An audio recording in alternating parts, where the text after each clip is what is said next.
السلام علیکم، میں ہوں نمرہ سہیل، آپ دیکھ رہے ہیں الگ نیوز۔ عبدالستار ہمارے ساتھ ہیں۔ سینئر صحافی حامد میر صاحب نے اپنے آج کے کالم میں نئے انکشافات کر دیے ہیں۔ ٹیشو پیپر بنا دیا جائے گا، وہ کس کو کہہ رہے ہیں ٹیشو پیپر بنا دیا جائے گا، کس کے حوالے سے بات کر رہے ہیں، اس پر بات کرتے ہیں، لیکن اس سے پہلے کامنٹس شامل کر لیں۔ تو یہ سائرہ گلزار صاحبہ ہیں، وہ لکھتی ہیں کہ نگراں حکومت صرف الیکشن کروائے۔ نگراں حکومت صرف الیکشن کروائے، اور نگراں حکومت کی جو ذمہ داری ہے نا وہی یہی ہے کہ صرف آپ الیکشن کروائیں اور یہ ساری چیزیں بھر جائیں، جیسے فہد مصطفیٰ صاحب کہتے ہیں نا اکثر، تو الیکشن اس کے علاوہ 3 مہینے گھر جائیں، یہ ہوتا ہے۔ کیونکہ اب تو اسمبلی ڈیزالوڈ ہے، آپ کو 90 روز میں الیکشنز کروانے ہیں۔ خواجہ آصف صاحب یہ کہہ رہے ہیں کہ اگلے 3 سے 4 روز میں، عادل شاہ زیب صاحب کو انہوں نے انٹرویو دیا ہے، اور وہ یہ کہہ رہے ہیں کہ اگلے 3 سے 4 روز میں الیکشن کی تاریخ کا اعلان ہو جائے گا۔ وہ تاریخ ہوگی جس کے بعد کسی کو شکوک و شبہات نہیں رہیں گے کہ اب الیکشن ہونے یا نہیں ہونے۔ صحیح۔ اور یہ عبدالعزیز صاحب ہیں، وہ لکھتے ہیں کہ these pro P M L N journalist couldn't digest the daring questions of the youth۔ دیکھیے سوال پر آپ سوال کر رہے تھے کہ بھائی یہ کیوں، سوال پر تو آپ جواب دیتے ہیں، سوال پر آپ اپنی رائے دے رہے تھے کہ یہ سوال پر آپ جواب دیں اور بتائیں کہ پھر کاکڑ صاحب سے بھی ایک صحافی نے سوال کیا کہ آپ یہ بتائیں کہ جو نوجوانوں نے آپ سے سوالات کیے تو آپ کو تو مطلب انہوں نے آڑے ہاتھوں لے لیا، اس کے بعد تو پھر آپ کی بولتی بند ہو گئی۔ کاکڑ صاحب نے کہا میرے جواب بھی ذرا سنیے، آپ ایسا نہیں ہوا کہ میں وہاں بوکھلا گیا ہوں، میرے جواب ذرا سنیے۔ صحیح۔ یہ ریاض احمد صاحب ہیں، وہ لکھتے ہیں کہ بھائی ہمارے ملک میں کچھ نہیں ہو سکتا، ہمارے سیاستدانوں نے پولیس کے ادارے کو بھی کھیل بنا دیا ہے۔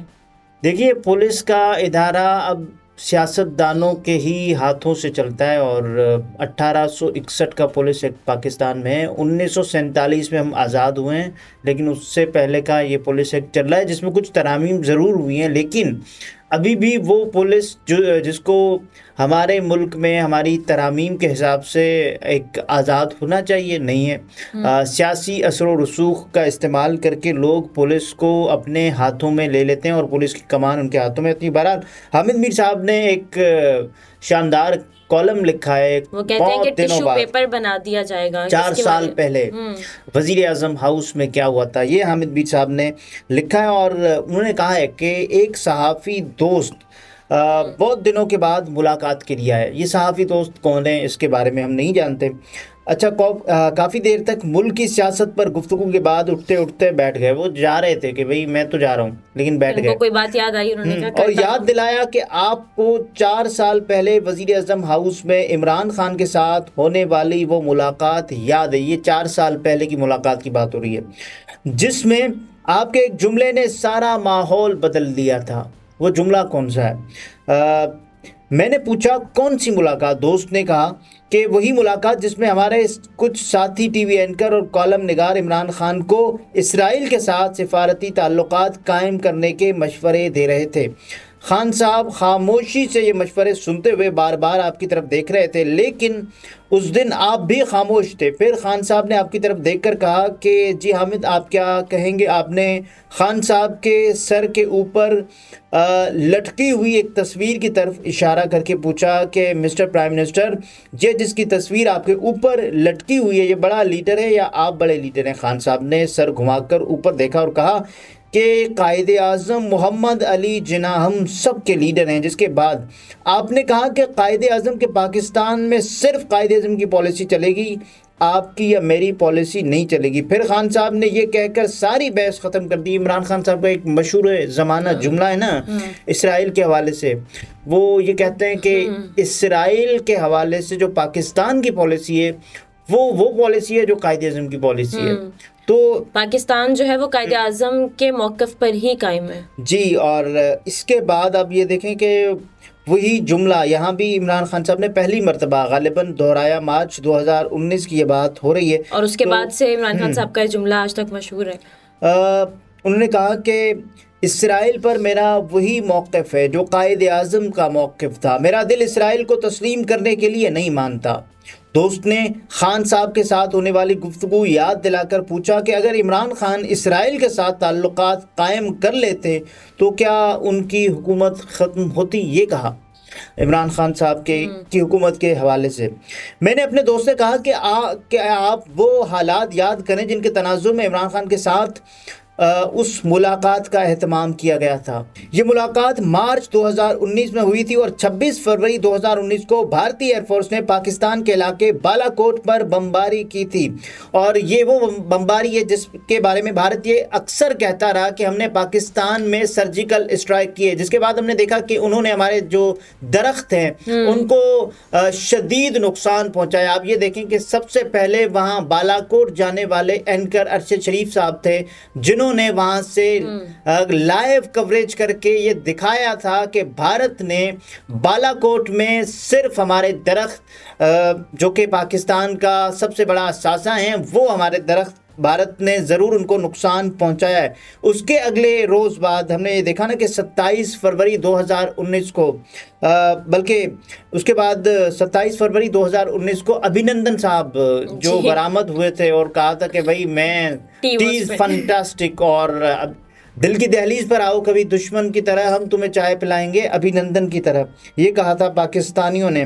اور اس دوران یہ اطلاعات آئی تھی کہ اسرائیلی طیاروں نے راجستھان کے راستے پاکستان کی ایٹمی تنصیبات پر حملے کا منصوبہ بنایا تھا, لیکن پاکستان ایئر فورس کے جانبازوں نے بھارتی ایئر فورس کا جو حشر کیا, اس کے بعد اسرائیل کو حملے کی جرت نہیں ہوئی. اس دوران جنرل قمر جاوید باجوہ نے میرے سمیت کچھ دیگر صحافیوں کے ساتھ یہ گفتگو شروع کی کہ ہمیں اسرائیل اور بھارت کا اتحاد توڑنے کے لیے اسرائیل سے بات چیت شروع کرنی چاہیے. باجوہ صاحب نے کہا تھا حامد میر صاحب کو. اس وقت باجوہ صاحب کا یہی موقف تھا کہ ہمیں اسرائیل کو تسلیم کر لینا چاہیے. نہیں, انہوں نے کہا کہ ہمیں بھارت اور اسرائیل کا جو اتحاد ہے اس کو توڑنے کے لیے اسرائیل سے بات چیت شروع کرنی چاہیے. باجوہ صاحب چاہتے تھے کہ میڈیا اس بحث کا آغاز کرے, لیکن میرا موقف تھا کہ بحث پارلیمنٹ میں ہونی چاہیے. بہرحال انہوں نے ہی عمران خان کے ساتھ میڈیا پرسنز کی ملاقات کا اہتمام کیا, یہ باجوہ صاحب نے کیا. اور اس ملاقات میں عمران خان نے اسرائیل کے ساتھ تعلقات قائم کرنے سے صاف انکار کر دیا تھا. خان صاحب کا یہ تھا کہ میں اسرائیل کے ساتھ کسی بھی قسم کے تعلقات نہیں رکھوں گا. ملاقات ختم ہونے کے بعد مجھے ایک اہم ادارے کے ترجمان کا فون آیا, یہ حامد میر صاحب کہتے ہیں, اور انہوں نے کہا کہ وزیر اعظم کے ساتھ ہونے والی گفتگو آف دی ریکارڈ تھی اور اس کو آپ شیئر نہیں کر سکتے, اور آپ وزیر اعظم کا کوئی جملہ رپورٹ نہیں کریں گے. عمران خان صاحب کے کافی جملے تھے نا اس میں کہ میں اسرائیل کا جو موقف ہے قائد اعظم صاحب کا وہی میرا ہے, اور میں اسرائیل کو کبھی بھی تسلیم نہیں کروں گا, اس طرح کے. عمران خان سے قبل نواز شریف اور محترمہ بینظیر بھٹو کو بھی ایسے مشورے دیے گئے, لیکن انہوں نے بھی ان مشوروں کو نظر انداز کیا اور ملک دشمن کہلوائے. وہ یہ کہہ رہے ہیں کہ بینظیر بھٹو صاحبہ اور نواز شریف صاحب کو مشورے دیے گئے تھے کہ بھئی آپ اس پر ذرا غور کریں اور دیکھیں کہ اس کا کیا. پھر اس کے بعد وہ یہ کہہ رہے ہیں, حامد میر صاحب کہہ رہے ہیں کہ اسرائیل کے حوالے سے سب کا بالکل ہمیشہ سے موقف یہی رہا ہے کہ ہم اس کو تسلیم نہیں کر سکتے. اچھا, جنرل پرویز مشرف وہ واحد پاکستانی حکمران تھے جو کھلم کھلا اسرائیلی قیادت سے رابطے میں رہے. میں نے اپنے دوست کو صاف صاف کہا کہ اسرائیل کے ساتھ سفارتی تعلقات قائم کرنے سے انکار کے بعد سال تک عمران خان کی حکومت قائم رہی. خان صاحب کے خلاف تحریک عدم اعتماد مارچ 2021 یہ کہہ رہے ہیں, لیکن مارچ 2022 میں تحریک عدم اعتماد آئی تھی, اور اس کی وجہ یہ تھی کہ انہوں نے فوج کے اندرونی معاملات میں مداخلت شروع کر دی تھی. میرا صحافی دوست آج بھی عمران خان کی محبت میں گرفتار ہے, لیکن آج کل اس کی محبت کے اظہار میں بڑا محتاط ہو چکا ہے. میں نے اسے کہا کہ اگر 2019 میں ہم باجوہ صاحب کی باتوں میں آ کر اسرائیل کے ساتھ دوستی کے گیت گانے لگتے تو سوچو آج ہمارا ضمیر ہمیں کتنی ملامت کرتا. مارچ 2019 میں عمران خان کو اسرائیل کے ساتھ دوستی کے مشورے دینے والوں میں ہمارے ایک ساتھی کافی آگے نکل گئے تھے. یہ کسی اینکر کی بات ہو رہی ہے. اچھا, نام واضح نہیں کیا حامد میر صاحب نے کسی کا بھی. بالکل. اور 7 مارچ 2019 کو میں نے عمران خان کے ساتھ ہونے والی ملاقات کی کچھ تفصیل روزنامہ جنگ کے کالم میں لکھی تو یہ ساتھی بہت ناراض ہوا. یہ اس ساتھی کی بات ہو رہی ہے. میں نے ان سے عرض کی کہ آپ میرے اختلاف رائے کو برداشت کریں, اپنا موقف زبردستی مجھ پر مسلط تو نہ کریں. میں نے انہیں خبردار کیا کہ جن لوگوں کے کہنے میں آ کر آپ عمران خان کو اسرائیل کے ساتھ دوستی کی طرف دھکیل رہے ہیں وہ خود کبھی اس پالیسی کے حق میں عوام کے سامنے نہیں بولیں گے اور آپ کو